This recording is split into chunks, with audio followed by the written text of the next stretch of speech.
Don't build your company around individuals, build it around systems. People can disappoint you. Your best staff could wake up one day and say they are going, and you will be hurt. And then your company suffers because you've built it around this important person. So what I always tell people is build it around systems, document every role, including day-to-day tasks. Let it be clear. This is what we expect of you every time you employ a new staff. We had situations where our human resources lead at the point woke up and said she was relocating. She didn't give us so much time and we were disbalanced. Since then, we promised ourselves like, hey, we would make sure there is no person who's going to be irreplaceable in the system. So we have everything documented. Document everything you want people to do for every job function you have. Another example, when in our early days, a decorator woke up one day, a very important one, and left. Because of that, I made sure all decorators who work with us have a basic level of skill. So no matter the departures that happen, we can easily replace and the business can continue to thrive. You're not your business, okay? Especially if you're registered as a limited liability company, you must treat your business as a separate person or a separate entity who you work with or you work for, even if it's yours. So what do I mean? If you go to Fastest Cakes page, you've probably never seen my picture or my wife's picture, and we own it 100%. You wouldn't see us there. We try to make sure the brand speaks for itself while we can do other things. Also, it helps you because, for instance, people will not say, if you're not there, they're not going to patronize you because it's tied to you. So most times, it's good to structure it outside yourself. Number two, financially, pay yourself a salary. Every month, pay yourself a salary so you don't dip hand into the company's finances for personal need. That's one way to kill your business. Your business is trying to grow, but then you are the major expense. Not supplies, but you. Your family needs, you need a car, every single thing comes from the company's pocket. Your business is not going to thrive that way. In the initial days of Fastest Cakes, when the government came, taxes and all that, and they saw how little we paid ourselves the early days, they were shocked because the company was making some good money, but there was no money, much money in my own account. So it's good always sometimes. Your business is doing very well. And then you don't have to have that money in your own personal account. Pay yourself, keep your needs, limited. Give your company the space to grow. Then tomorrow, when it's very big, it can pay you what you feel like earning. One major question I get is, does influencer marketing work? So if you go to Fastest Cakes page, you see we have a ton of influencers we've worked with. And one of the things I say is, I don't do Facebook or Instagram ads. I always stick with influencer marketing because it feels real. Someone describes an experience of your product. Someone is likely to connect with it better. One of the things I can tell you was, we had some issues with Abuja, the sales were slow. So I got on a plane, I flew to Abuja and I asked, who are all the influencers in Abuja? And I asked for all their bills and I paid every one of them some money. What were the results?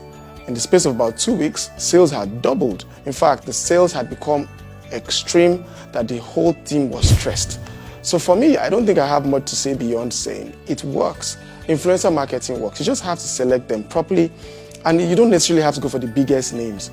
Focus on engagement, focus on why do people follow this person. If someone recommends to you a restaurant to go to, maybe you're following a food blogger, you're following him because you want restaurant recommendations. I personally don't go to restaurants without someone recommending me.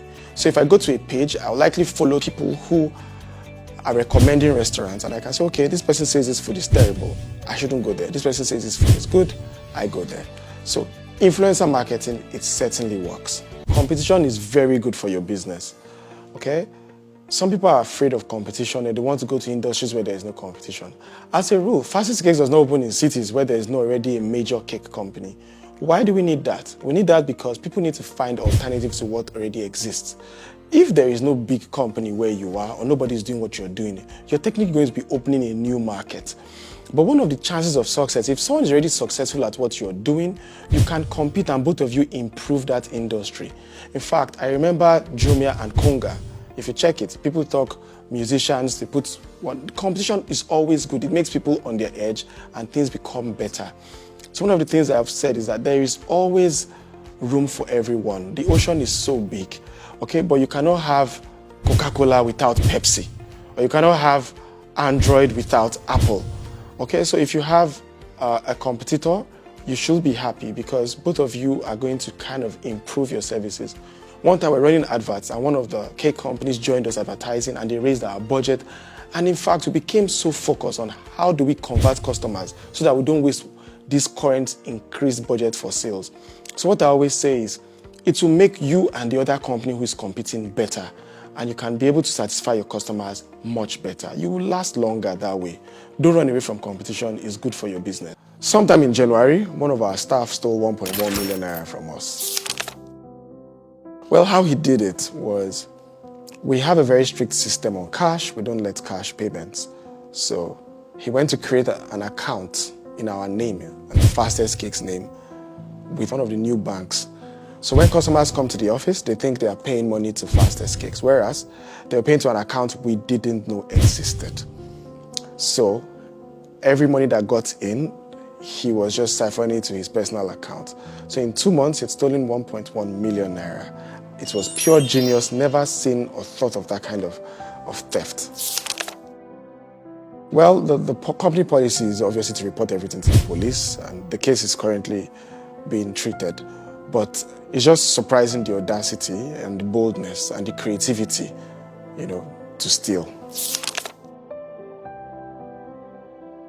So, well, one of the things we did in response was to completely go off cash, like zero, and make sure every order is taken through a system.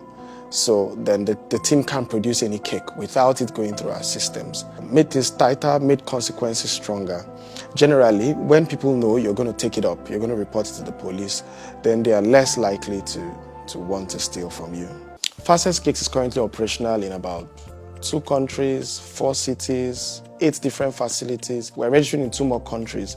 One of the things people ask me is, how are you coping? How are you able to manage all these moving parts? I mean, it's a bakery.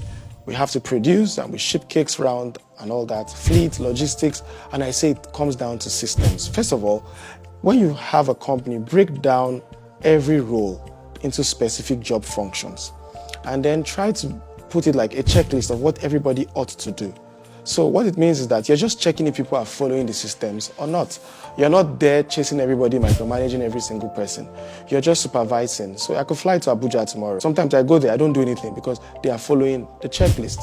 I go to Port Harcourt, I'm saying it's the same thing. The cakes are similar, they taste the same way because we have specific information. We don't hide our recipe from our staff and say, oh, it's a secret or something. No, we try to make sure everybody understands that we are building the company together. Do you collect your customers' data, any data at all, or you just sell randomly on WhatsApp?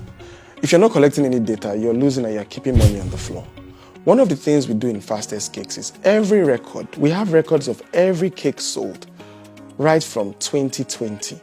So anybody who's bought from us before, we have your email, we have your phone number, we have records of the deliveries. So even if you have a complaint, we can always reference. And more importantly, we have an email database that is approaching maybe 100,000 people. These are people who have bought from us, and well, you should always ask for their consent, but still, always collect that data. I find this even, for instance, hospitals. I used to work in hospitals, and I realized we just wait for patients to walk in. We never contact those who have actually come before. We don't ask people, hey, we have a vaccination drive, then mail them, hey, come. Very few businesses reach out to their customers or store any form of data. You just focus on when they reach out to you, when they DM you, you just sell the product on the DM and you go away. No, ask for some data. Use a software to manage your orders so that you can always come back to contact them again and again.